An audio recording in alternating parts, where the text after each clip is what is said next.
Live from New Delhi, you're watching DD India NewsHour, India's voice to the world. I'm Mark Lin. Namaskar. Coming up in the next hour. June 9 will witness history in the making. Prime Minister Modi will become the first Prime Minister in 62 years to take oath for a third consecutive term. Several top leaders from India's neighborhood and the Indian Ocean region will be attending Prime Minister Narendra Modi's swearing-in ceremony. Israeli Defense Forces rescue 4 hostages from Gaza Strip. 3 of them are in their early 20s. US President Biden and French President Macron discuss Israel and Ukraine during their state visit in Paris. And India to take on arch-rivals Pakistan in the T20 Cricket World Cup on Sunday in New York.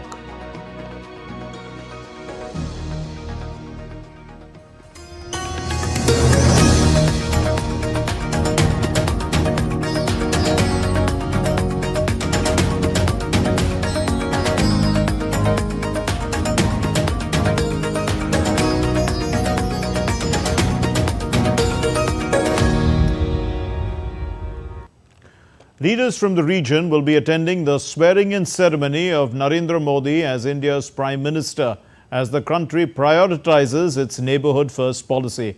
Let's look at this report.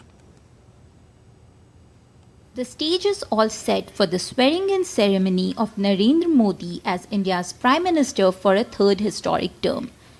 Keeping in line with the country's neighborhood-first policy, leaders from India's neighborhood will be attending the event in New Delhi on Sunday. They are Sri Lankan President Ranil Wickremesinghe, Maldives President Mohammad Muizzu, Seychelles Vice President Ahmed Afif, Bangladesh Prime Minister Sheikh Hasina, Mauritius PM Pravind Kumar Jagnauth, Nepal PM Pushp Kamal Dahal, and Bhutan PM Shering Tobge. The leaders will also be attending a banquet hosted by President Draupadi Murmu at the Rashtrapati Bhavan the same evening. Some leaders, including Prime Minister Sheikh Hasina and Vice President Ahmed Afif, have already arrived in the Indian capital. The presence of regional leaders at the oath-taking ceremony will also highlight India's Sagar, or security and growth for all in the region vision, which focuses on maritime cooperation in the Indian Ocean region. This is not the first time neighborhood first gained paramount importance at high-profile official events in India. In 2014, heads of state from South Asian Association for Regional Cooperation or SAARC nations attended the ceremony in which Narendra Modi took oath as India's PM for the first time. Leaders from BIMSTEC, or the Bay of Bengal Initiative for Multi-Sectoral Technical and Economic Cooperation, were present at Modi's swearing-in ceremony in 2019. Anu Kaushik for DD India. And Prasar Bharati correspondents from Colombo and Dhaka now join us. From Dhaka, we have Naval Sangh Parmar, and from Colombo, Dr. Moin Ahmed Faruqi. Thank you both for being with us. Mr. Parmar, let me start with you. Diplomatic significance, could you put that into context for us of the Bangladesh Prime Minister's visit for this important historic event? Well, Mark, India and Bangladesh enjoy excellent bilateral relations. Both the countries shared a bond of history, geography, culture, language together. And India and Bangladesh having the longest, fifth longest physical border with 2 countries, more than 4,000 kilometers physical boundary between the 2 countries are there. And Indian Prime Minister Narendra Modi have a special rapport with Bangladesh Prime Minister Sheikh Hasina. And in this light, Bangladesh Prime Minister is in New Delhi since today afternoon, and she will be there for tomorrow, and she will leave on Monday afternoon. Dr. Faruqi, what is the importance of Sri Lanka in India's neighborhood first policy? Mark, you see, India and Sri Lanka go a long, long way. If you look at the historical perspective, also, they are connected over across millennia, and the connections that exist are not just restricted to the governments. It also it connects people on both sides. There are ethnic connects. There are people who are connected through trade, and this kind of collaboration, this kind of connect, it brings in much more aspect of the diplomatic ties and the connect that exists. Now that is on one part of it. The second is in the recent times we have seen that under neighborhood first policy and Sagar outlook, India and Sri Lanka have taken their bilateral relations from strength to strength. It has only increased in terms of the kind of engagement that we have seen. And in the coming times, what we see is that there's going to be more kind of stress on connectivity, which also includes the land connectivity project, which is still being discussed. In addition to that, the energy connectivity, the financial connectivity, and more possibility of ferry as well as flight connectivity, bringing people further close. So this has a lot of significance with how India and Sri Lanka can take the relations forward, and tomorrow's swearing-in ceremony will be a very good step forward for both leaders to discuss that on the sidelines as well. Indeed, Mr. Parmar, also connectivity is extremely important as far as Bangladesh is concerned, given the fact that land routes through Bangladesh can help India, reach the northeast part of India much faster. Also, the fact that ports in Bangladesh can be utilized by India's northeast for goods transport. To what extent, is the maritime route important as far as Bangladesh and India relations are concerned? Yes, India and Bangladesh is having a good rail connectivity. There are 4 links, including Benapole, Petrapole link, rail link, and 5th one, it is Akura-Agartala railway link, maybe operational in this end of this year, and it will provide a platform to the northeastern region of India to connect Akura-Agartala.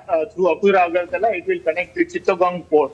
And very recently, Mongla port to Khulna railway line also operationalized, and that will provide cargo movement from Mongla port, which is very close to Kolkata port or Haldia port. So it will provide connectivity to northeastern region, as well as people-to-people connection between India and Bangladesh is very, very strong. And as per the latest information, a daily basis, the Indian consulate here process around 7,000 visa application. That shows the quantum of people-to-people contact between India and Bangladesh. And apart from that, there are 3 trains, passenger trains, which connects India and Bangladesh people. There is a Dhaka to Kolkata Baitri Express, then Dhaka to New Jalpaiguri, Northern Bengal, Maithili Express, and Khulna to Kolkata Bandhan Express. So 3 trains, passenger trains. Apart from that, the cargo movements and the bus service is also there. So India, Bangladesh enjoy very, very strong people-to-people link, as well as Bangladesh is the largest trade partner of India in South Asian region, as well as India is a second largest trade partner for Bangladesh in Asia. So that shows the quantum of bilateral relation between the India and Bangladesh. Dr. Farooqi, apart from the strong economic assistance that India, provided during the difficult times that Sri Lanka went through when it had that economic problem quite recently, Sri Lanka holds a key role in the Indian Ocean region, as well as in India's maritime domain. So, to what extent, how important is the maritime relationship between India and Sri Lanka? Mark, it's a very, very crucial kind of a relation that India has with regard to maritime security. You see, India, Sri Lanka, both are part of the Indian Ocean Rim Association. These are the countries which they lie at the some corner of the Indian Ocean, some part of it or the other. And being at the center of the Indian Ocean, Sri Lanka and India, they are very core of the entire the region itself. And this year, that Indian Ocean Rim Association is being chaired by Sri Lanka, and vice chair is with India. So they will also be, together with regard to taking forward the agenda and how the IORA will take forward its plan of action this year. That is one part of it. The second is for India's safety and security. A safe and secure Indian Ocean region is very, very vital, and that is what India has always talked about. And Sri Lanka also has agreed to what India has talked about with regard to its safety and security. And Sri Lanka agrees that a safe and secure India is very crucial for a safe and secure Sri Lanka as well. And there we find that these ideas, they match and they align with both sides. And this is something which is very, very crucial for having the outlook which we talk about, the security and growth for all in the region. And that is something very, very vital and very important for the entire region. Mark. Naval Sangh Parmar from Dhaka and Dr. Moin Ahmed Faruqi from Colombo. Thanks very much. Now, Prime Minister-designate Narendra Modi is all set to create history on Sunday when he takes office, oath of office and secrecy for a third consecutive term. He's only the second Prime Minister in Indian history to do so. The country's democracy has matured into a multi-party system, and this achievement is far more noteworthy today in that respect since it first happened in 1962. Let's look at this report. On the 9th of June 2024, history will be made. It will be the first time in 62 years that an Indian Prime Minister takes oath for a third consecutive term. प्रधानमंत्री जवाहरलाल नेहरू 3 बार वो भी प्रधानमंत्री हुए थे और उसके 62 साल बाद ये प्रक्रिया दोहराई जा रही है। इस 62 साल में हिंदुस्तान में कितनी राजनीतिक परिपक्वताएं आई, कितनी कॉम्प्लिकेशंस आए, क्या-क्या यहाँ का वातावरण बना। National Democratic Alliance leaders have expressed their unwavering support to Prime Minister Modi as he sets into motion a third term at the helm of an NDA government. MPs, both youthful and seasoned, look forward to the next 5 years. Floor leader की एक जिम्मेदारी है, वो जिम्मेदारी के साथ जो है हम लोग काम करेंगे, सभी एमपीज को साथ में लेके, सभी पार्टीज से जो है समन्वय रखकर। सच में एक हिस्टोरिकल मोमेंट है, इसलिए सारे देश से कार्यकर्ता आने के लिए बहुत ही उत्सुक है। सबको हम एकोमोडेट नहीं कर पा रहे। बंगाल से भी हजारों की संख्या में कार्यकर्ता यहाँ पे आना चाहते हैं। मोदी जी को तीसरी बार के लिए प्रधानमंत्री का शपथ लेते हुए देखना चाहते हैं। Not only in West Bengal, BJP leaders in Kerala have expressed confidence that the southern state has now opened its doors wide to the BJP. It was a game changer election this time. The 7 decades bipolar politics now turned to tripolar.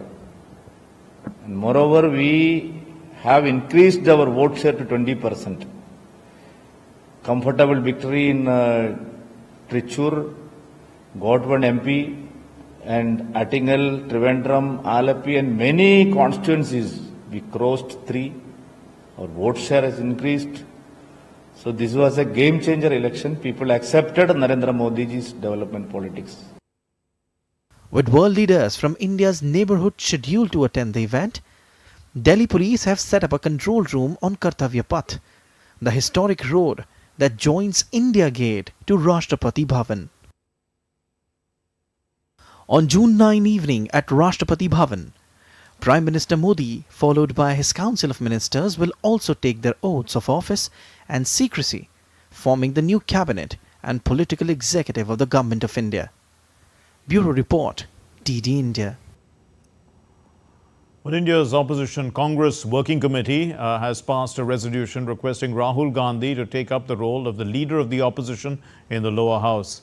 At a meeting where the party's top leaders held a discussion on the future strategy that they have to adopt at a meeting in New Delhi.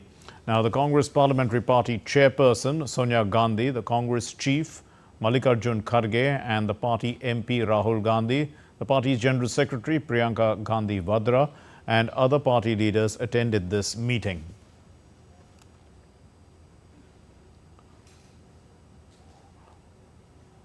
Requested Sri Rahul Gandhi ji to take the leader of the opposition position in Lok Sabha. All the participants unanimously put up their views on this issue.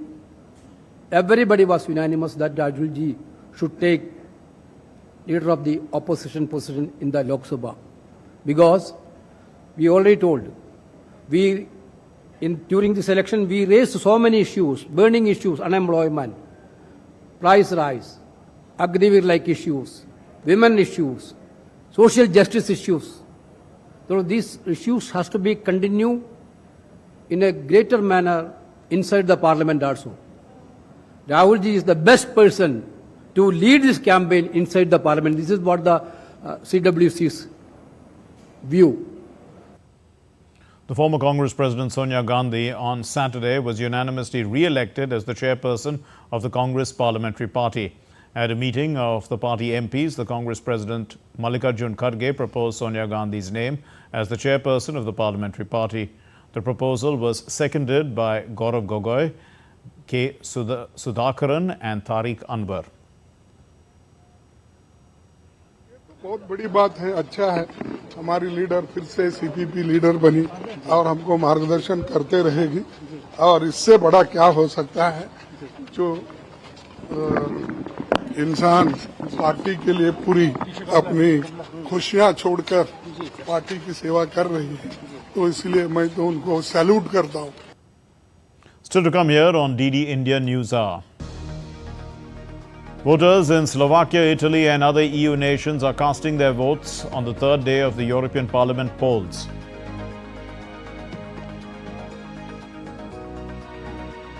UK's Conservative Party is to release its manifesto next week for the July polls.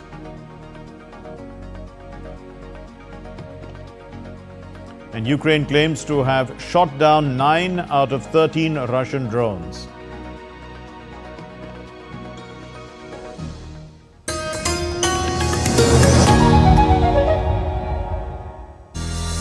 This is history in the making.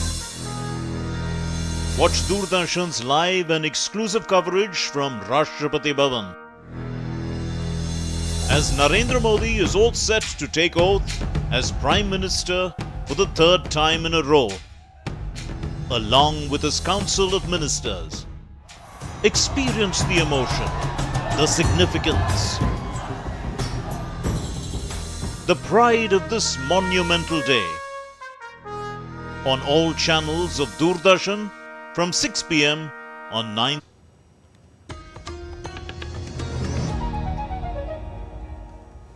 You're watching DD India NewsHour. I'm Mark Lynn.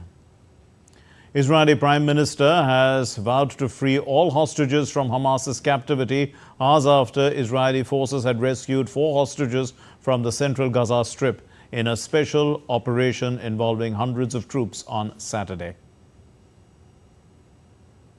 The Israeli army said that the operation, which was weeks in planning, was held while troops were under fire from Hamas. The 4 hostages, 3 males and a female, were kidnapped by Hamas from the Nova Music Festival that was taking place on October 7 last year when that attack took place. Now, the hostages were held in 2 houses as well in a residential neighborhood. Noah, Almog, Andrei, and Shlomi were rescued after 246 days in Hamas captivity after they were brutally kidnapped from the Nova Musical Festival on the 7th of October. This was a high-risk complex mission based on precise intelligence conducted in daylight in 2 separate buildings deep inside Gaza. While under fire inside the buildings, under fire on the way out from Gaza, our forces rescued our hostages. Now, calling the rescue operation daring and unrivaled, the Israeli Defense Minister Yoav Gallant hailed the country's security forces. This is one of the most heroic and impressive operations I have seen during my 47 years in security system. The fighters and supporting units conducted a mission that cannot be revealed.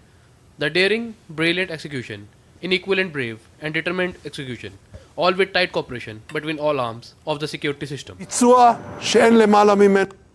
French President Emmanuel Macron and the US President Joe Biden began Biden's official state visit to France with a bilateral meeting. After the meeting, the US President Biden and the French President Macron held a press conference where both the leaders welcomed the return of 4 Israeli hostages rescued alive in Gaza.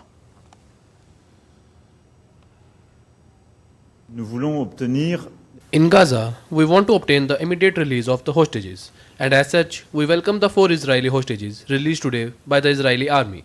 We want to achieve an immediate ceasefire and open the prospect of a political situation, the only way of creating the conditions for just and lasting peace and responding to the security demands of the two people. I want to echo President Macron's comments welcoming the safe rescue of 4 hostages that were returned to their families in Israel. We won't stop working until all the hostages come home and a ceasefire is reached. That is essential to happen. And DD India's Ross Cullen now joins us from Paris with more on this story. Ross, what are the key areas of focus during Biden's state visit? Yeah, during the state visit, which is officially lasting 1 day, we've had a lot of pomp and ceremony already at the Arc de Triomphe at the top of the Champs-Élysées behind me. They laid a wreath and lit the flame together, the two presidents, at the grave of the unknown soldier underneath the monument, and then they came down to the Élysée Palace for a working lunch. And then we had the news conference where they revealed some of the things that they've been speaking about during that working lunch. We know that Ukraine was a key point of focus for the two presidents, the situation in the Middle East, what's happening in the Indo-Pacific region, and also working together on climate change. Later this evening, they will have the conclusion of the state visit, which will be a state dinner at the Élysée Palace. So we did hear what they said about Israel and Hamas, but on Ukraine, what are the expected outcomes? Well, we know what they agreed on Ukraine. Obviously, the reaffirmation of support, never to step away from supporting Kiev. That support from Washington and from Paris, looking to try to accelerate the accession of Ukraine to the European Union, and also a promise of potentially another $50 billion worth of support for the embattled country. We both know that both France and the United States are key allies and have been since the beginning of the conflict in Ukraine, and so they want to reaffirm that support. Important also to note that Volodymyr Zelensky himself was here in person in Paris on Friday for talks with Joe Biden and with Emmanuel Macron. And we know that Macron was reassuring Volodymyr Zelensky of the delivery of fighter jets and trained combat pilots as well to the Ukrainian armed forces, and also that Joe Biden did say that there's another $225 million coming just from the United States alone to support Ukraine. Ross Cullen in Paris, thanks very much. Voters in Slovakia, Italy and other European countries, they are casting their ballots on Saturday. This is the 3rd day of elections for the European Parliament. They are selecting new members of the European Parliament for the next 5 years. The populist and far-right parties are looking to make gains across the 27-member bloc. The Latvian Prime Minister Evika Selina, the former Latvian Prime Minister Artus Kristianis Karins, and the European Commission Vice President Valdis Dombrovskis were among the first people to cast their votes in the Latvian capital of Riga.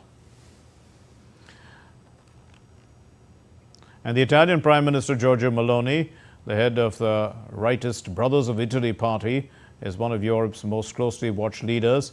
Opinion polls suggest that groups around the political centre and the centre-right, centre-left, Greens and Liberals will be able to form another majority in the next EU Parliament. Tensions over migration are high across Europe as parties wrestle amid upcoming European Parliament elections, which are due in Poland on Sunday. The current arrangements allow migrants to apply for asylum in EU member Poland once they are on Polish soil. Poland and the European Union have accused Belarus and Russia of trying to spread chaos by pushing migrants over the frontier. According to the Polish government figures, Migrant numbers are on the rise of late. The centrist pro-EU government of Prime Minister Donald Tusk has announced plans to reintroduce a no-go zone along the frontier to ensure that safety of Polish border soldiers is in place. The Conservative politician Penny Mordaunt has announced on television that the party's election manifesto will be released next week, while Britain's opposition Labour Party is also expected to release its manifesto next week ahead of the July 4 election. DD India's Ollie Barrett sent us this report from London. Look at the campaign trail just today. The two main parties are focusing on economic issues, really. The Conservatives are promising to retain a removal of the so-called stamp duty property tax for properties up to a certain value. They say that that would help more people onto the housing ladder and particularly help people finding difficulties affording the ability to buy a property. The Labour Party today also focusing on economic issues as well and making various pledges in that domain, and economic issues are front and centre in this campaign so far, partly because of the cost of living crisis that the UK, like many other countries, has been experiencing. But it's not all about the economy. Migration is also a central theme, with the Conservatives promising that Rwanda migration plan to send some asylum seekers to Rwanda to pursue their claims there. The Labour Party say that they would get on top of immigration in a different way and they would scrap the Rwanda scheme altogether. Lots of pledges around veterans affairs and defence spending too. The parties have a slightly different position on defence spending, in the sense that the Conservatives say that they would get up to 2.5% of GDP being spent on defence by the year 2030. The Labour Party say they would get up to 2.5% as well, but aren't putting a timeline on it. So there are differences between the parties, and the campaign at this point being fought around a number of significant issues, from the economy to migration to taxation to crime and security as well. Lots to talk about on the campaign trail today, as I say, a focus from both of the two main parties on economic issues. Russian air defense units destroyed 3 Ukrainian drones on Saturday in Russia's town of Mozdok. Regional head Sergei Maniello said that the attack had caused minor damage and fires and that no one was injured. He added that the drone attack was aimed at a military airfield. Earlier, Ukraine Air Defense had shot down 9 out of 13 Russian drones. According to the regional governor, the overnight drone attack damaged commercial and residential buildings and also a power line. Let's get you stories from around the world now. Muslims arrived in the holy city of Mecca in Saudi Arabia on Saturday to attend the 2024 Hajj pilgrimage season. Wrapped in white robes, with some carrying umbrellas against the burning desert sun, Muslims walked in a circle around the sacred building at the center of Mecca's Grand Mosque. The landmark Christ the Redeemer monument in Rio wore clothing traditional of Korean hanbok. This is for the first time. The video mapping event celebrates the opening of the Lights of Korea exhibition to take place in the Museum of Contemporary Art from June 9 and the G20 summit to take place in November in Brazil. A monument to a Mercedes-Benz car was unveiled in Imotski in southern Croatia on Saturday, honoring thousands of migrant workers who sought better fortunes and returned home driving the German car. The life-size replica of the vintage Mercedes-Benz Minica W1115 saloon, it weighed 50 tons and was carved from limestone. Still to come here on DD India NewsHour. The Election Commission of India has commenced preparations for the upcoming assembly elections in Jammu and Kashmir.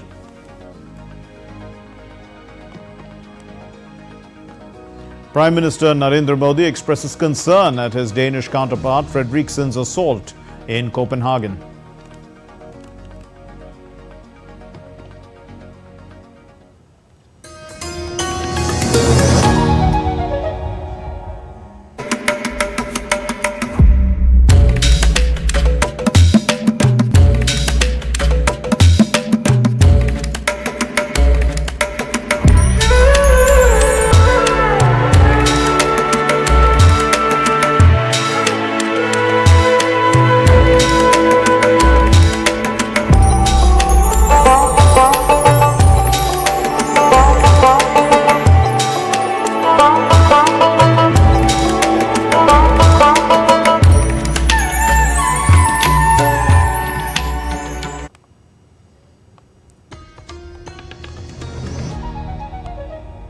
You're watching DD India News Hour. I'm Mark Lynn.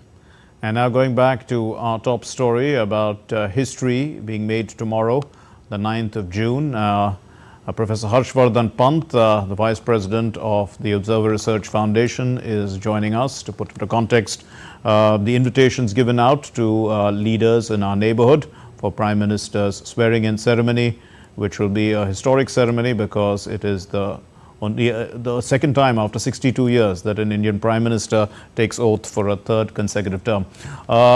Professor Pant, just put that into context for us. The first term of Prime Minister Modi had the SAARC leaders, the second term had the BIMSTEC leaders, and now we have more or less leaders from the Indian Ocean region and also from our neighborhood.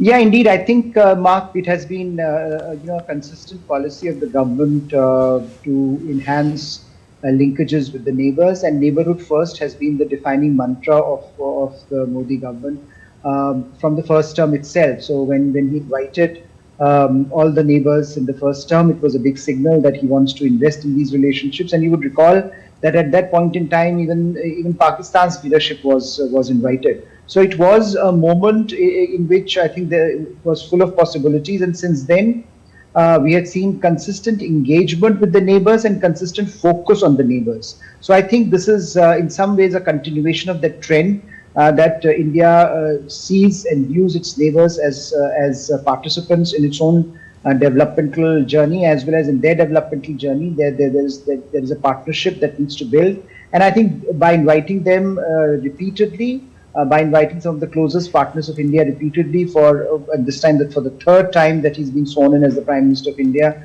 the signal is almost unambiguous that this will continue to be his priority and his government's priority even in the third term. So I don't think I think the message that is going out is very clear that all the neighbors in the neighborhood in the Indian Ocean region, South Asia region are very important, and including countries like Maldives, for example, with whom we have had some difficult times in recent years, and their leaders have been their leader has been invited. So I think it's broadly a gesture of of warm embrace of the neighbors, and a sense that for India, neighborhood first is going to be once again the defining feature of Modi government's third term as well.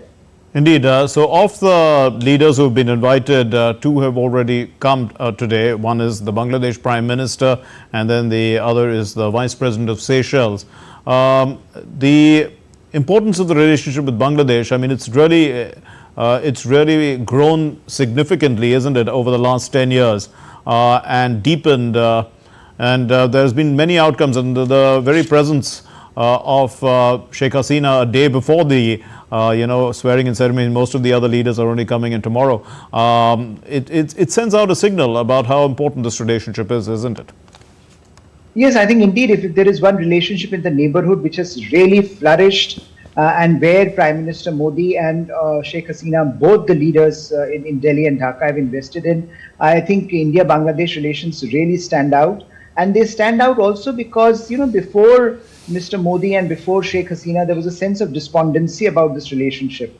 But today, if you look, there is a sense of optimism, and both leaders are personally invested in this relationship. They share a very, very warm relationship, and I think that has made all the difference in terms of resolving the challenges, resolving some of the irritants that are there in the relationship. Of course, there are several irritants that remain, but I think what we are going to see is again Bangladesh continuing to be a very, very important part of India's foreign policy, and India continuing to invest in Bangladesh. And therefore, Sheikh Hasina, who has come a day before and who will be here, I think for one or two more days, wants to explore this possibility of reaching out to all the stakeholders, as well as crafting a new sense, because she has also got a renewed verdict in Bangladesh, and here Prime Minister Modi has got a new verdict, a new mandate, and I think both the leaders would now want to see the next 5 years being invested and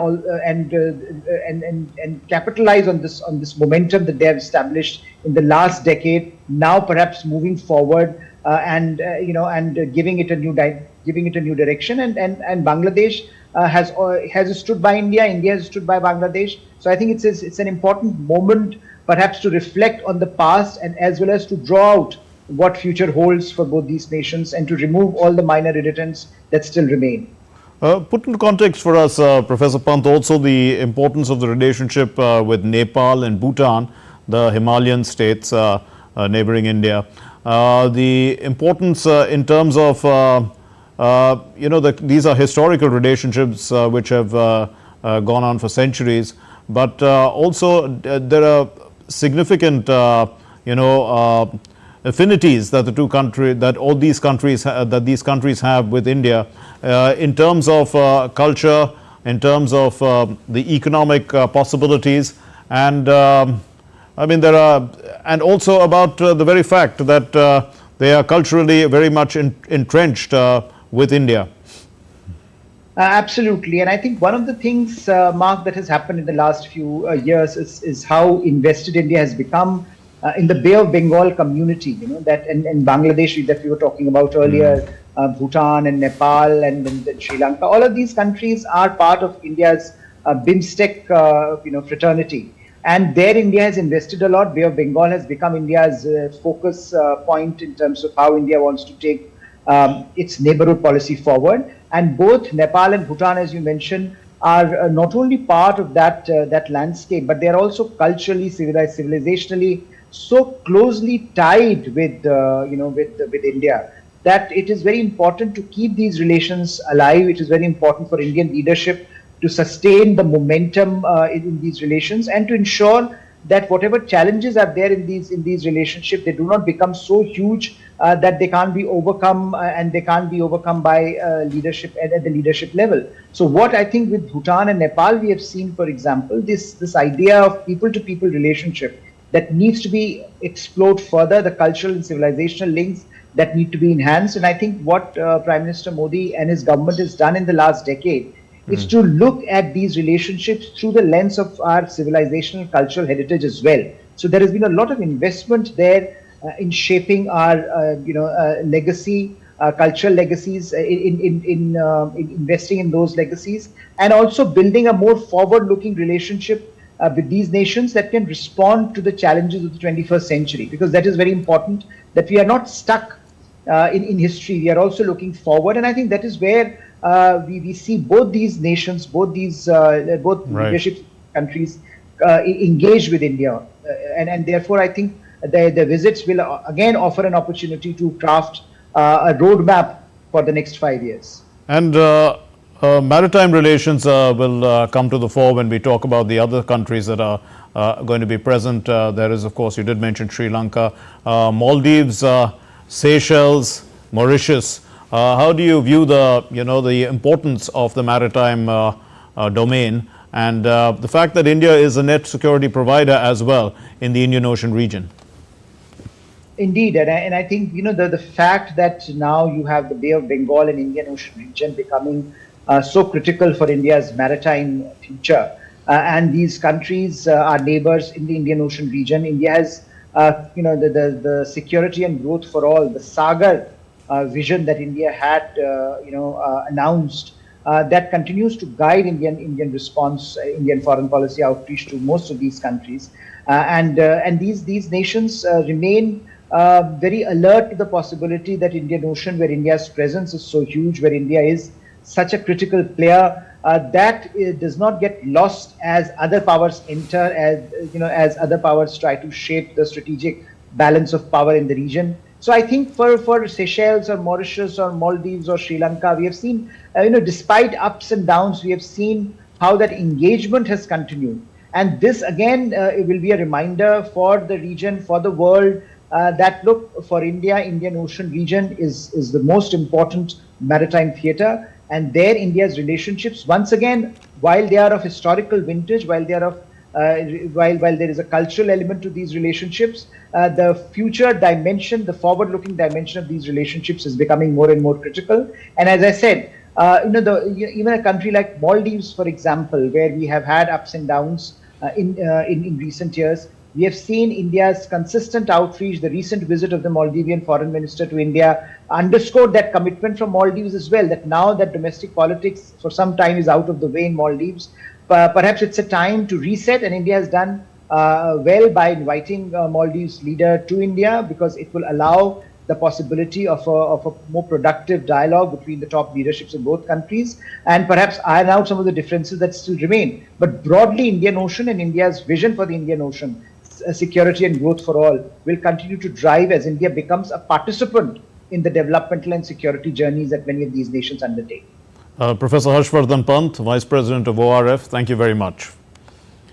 India's national testing agency, the NTA, it has said that the whole process of the National Eligibility Cum Entrance Test, that's the NEET exam of 2024, it has been very transparent and there was no paper leak. Let's look at this report. Amid growing demands for the cancellation of India's National Eligibility Cum Entrance Test, NEET 2024 result, Education Ministry's National Testing Agency, NTA, has said that integrity of the examination throughout the country was not compromised. Director General of NTA, Subodh Kumar Singh, said that the whole process has been very transparent. We have analyzed all the things and transparently, and then declared the result. So this problem was happened like out of 4,750 centers, it was limited to few 6 centers, and out of like 24 lakhs, it was only 1,600. So the integrity, etc., of this exam throughout the country was not compromised. The director further added that NTA has formed a high-powered committee to look into the students' grievances. Our committee met and they perused all the details of the centers, of the CCTV, and they found that sometimes center-wise there is a different time was lost, and they should be compensated for the marks. The director, NTA, has rejected any claim of a potential paper leak. There is no paper leak, and we reconducted the exam at that center with a different question paper, and it went smoothly. And then there were allegations from some other centers that there is a possibility of paper leak. So we all again analyzed our system and denied that report through the press release on 6th of May. Around 2.4 million candidates appeared in the National Eligibility Cum Entrance Test undergraduate test held on May 5 across 571 cities, including 14 centers outside India. Ayushi Bhatnagar reports for DD India. Prime Minister Narendra Modi has expressed concern that his Danish counterpart Mette Frederiksen had been assaulted in central Copenhagen on Friday ahead of the EU elections. The Prime Minister Modi posted on X, deeply concerned by the news of the attack on Mette Frederiksen, Denmark's Prime Minister. We condemn the attack, wishing good health to my friend. Let's take a look at other stories making the news. The Election Commission of India has commenced preparations for the upcoming assembly elections in Jammu and Kashmir. In a significant step, the ECI has started the process of allocating symbols to both registered and unrecognized political parties.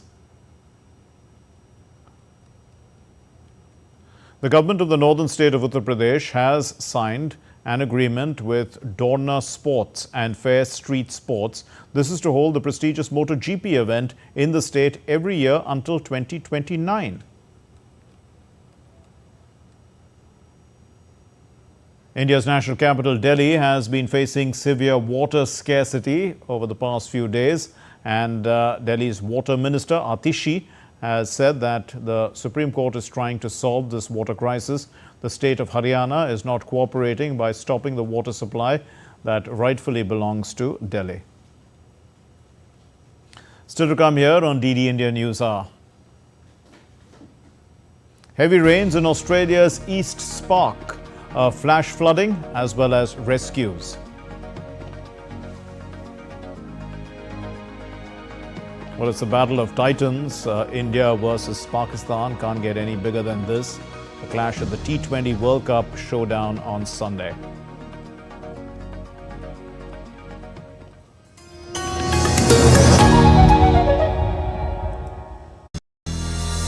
This is history in the making. Watch Doordarshan's live and exclusive coverage from Rashtrapati Bhavan,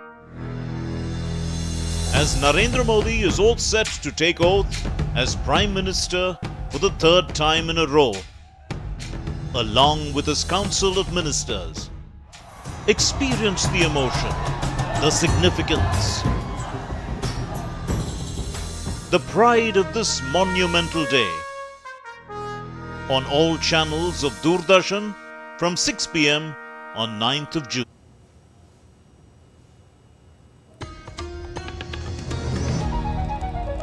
You're watching DD India News Hour. I'm Mark Lynn. Thousands of dead fish have blanketed the surface of a lagoon in Mexico's northern state of Chihuahua, and the local officials there are blaming the intense drought for it. The fish deaths in Bustillos Lagoon by the town of Ajoac in Chihuahua, they come during the long dry spells as temperatures have crossed 40 degrees Celsius. The officials believe the lagoon's water levels are dangerously low. Some form of the drought is afflicting, in fact, nearly 90% of Mexico, which is the highest since 2011. Flash floods in the Australian city of Sydney on Saturday prompted immediate evacuation and rescue operations. According to authorities, heavy rains caused the flash floods in the low-lying areas in the city, and so far rescue services had helped 13 people. Floods are the second deadliest natural disasters in Australia, and this is after heat waves, and they've accounted for 20% of the natural disaster-related deaths. Australia's weather forecaster has warned of a major flooding on Saturday as well. The India Meteorological Department announced an increase in rainfall activity along the coasts of Karnataka and Maharashtra starting June 8. Thunderstorm and rain with the maximum temperature of 35 degrees Celsius is predicted for Tamil Nadu. The IMD has issued a yellow alert for the state. The Met Office has also issued a yellow alert for the National Capital Region, and temperatures were expected to be in the range of 42 degrees, which was the maximum, and 29 degrees, which is the expected minimum later. The city's weather is undergoing a shift because of the influence of fresh western disturbance, so temperatures coming down in the national capital. The Consulate General of India in Jaffna, Sri Lanka, has organized a special workshop on therapeutic yoga for healthy life. This happened on Thursday, and this workshop was held at the Chief Secretary Auditorium in Jaffna. The events saw the participation of several dignitaries, including the Consul General of India, Sai Murali, as well as the Chief Secretary of the Northern Province, L. Ilangovan. This is among the other people participating. And taking to social media platform X, the CGI of Jaffna added that over 150 Sri Lankan officials participated and engaged in learning the therapeutic benefits of yoga for a healthier life. A curtain raiser yoga event was held at a beach site in Iskul Lake, Sholpan Ata, Kyrgyz Republic. This is a students of International Higher School of Medicine elite campus participated, and the event was graced by the mayor of Cholpon Ata and the rector of the IHSM in the presence of the embassy officials. Okay, time now for the sports news. And a confident and well-adjusted Indian team will aim to capitalize on an unpredictable Pakistan team and the unfamiliarity of the tricky conditions in New York when these traditional rivals face off in an eagerly awaited T20 World Cup clash on Sunday. Tapas Bhattacharya reports.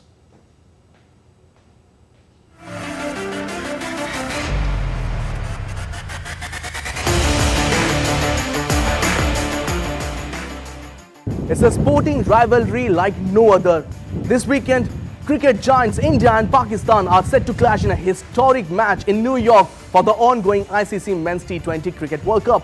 For the first time ever, these neighboring nations will face off on US soil as the T20 tournament makes its American debut. Both India and Pakistan have claimed the T20 World Cup once. India, the inaugural edition in 2007, and Pakistan in 2009. These teams have collided 7 times in the T20 World Cup. India have dominated with 6 victories, including a thrilling bowlout and a grand finale in 2007, and Virat Kohli's sensational heist in Melbourne in 2022. Pakistan's lone win came in 2021, where they shattered India's World Cup winning streak with a dominant performance in Dubai. As India takes the field, they are driven by a thirst for a major trophy, their last being the 2013 Champions Trophy. With Rohit Sharma at the helm, Virat Kohli's experience and Surya Kumar Yadav's explosive batting and the explosive bowling by Bumrah, the men in blue are ready to ignite the stage. On the other side, Pakistan, led by the consistent Babar Azam, is on a mission for redemption. With the batting lineup anchored by Azam and Mohammad Rizwan and the youthful energy of Saim Ayub, their ambitions are clear. Their fierce bowling attack led by Shaheen Afridi blends pace with experience, making them a formidable opponent.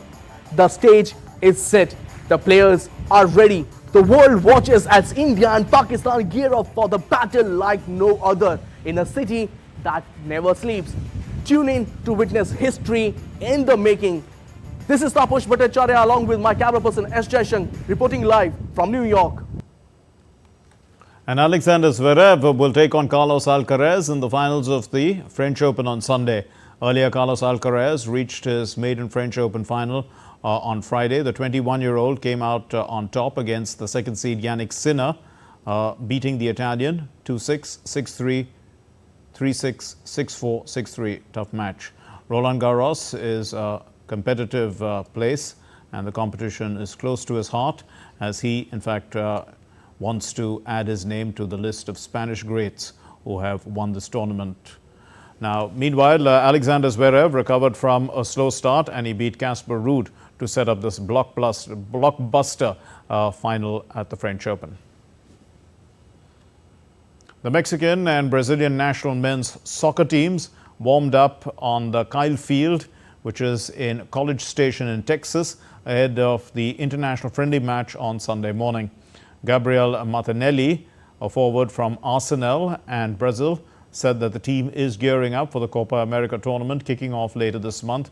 The match is part of the Mex Tour, which is a 5-city U.S. tour by the Mexican national team ahead of the 2026 FIFA World Cup, which is taking place in Mexico, the United States and Canada. The last time both national teams faced off was in July of 2018 for the FIFA World Cup finals in Russia, and Brazil defeated Mexico 2-0 then. Well, in celebration of World Ocean Day, 2 amputee loggerhead turtles called Hira and Athena were returned to the Atlantic Ocean on Saturday in Spain's island of Gran Canaria with an additional piece of kit, a GPS tracking device. Monitoring the turtles will allow researchers to observe their behavior in real time and determine whether a missing fin affects their behavior and how they cope with sea currents.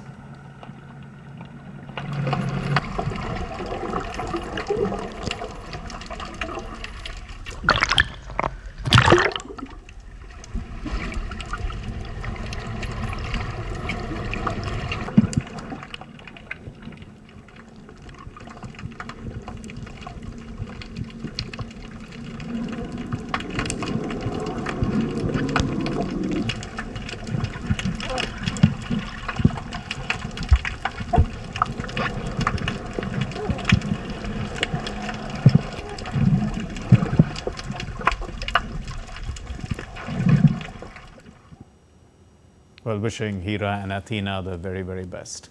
Now, that's all we have in this edition of DD India News Hour, but let's know your thoughts on the news of the day. And for those of you on the go, you can get all the latest news and updates from India and across the world on the DD India mobile app. The app is available on both Android and iOS platforms. Scan the QR code and download it. We'll be back with more news as it breaks here on DD India. My name is Mark Lin, and from all of us here in Delhi, thank you very much for watching DD India News Hour. Namaskar.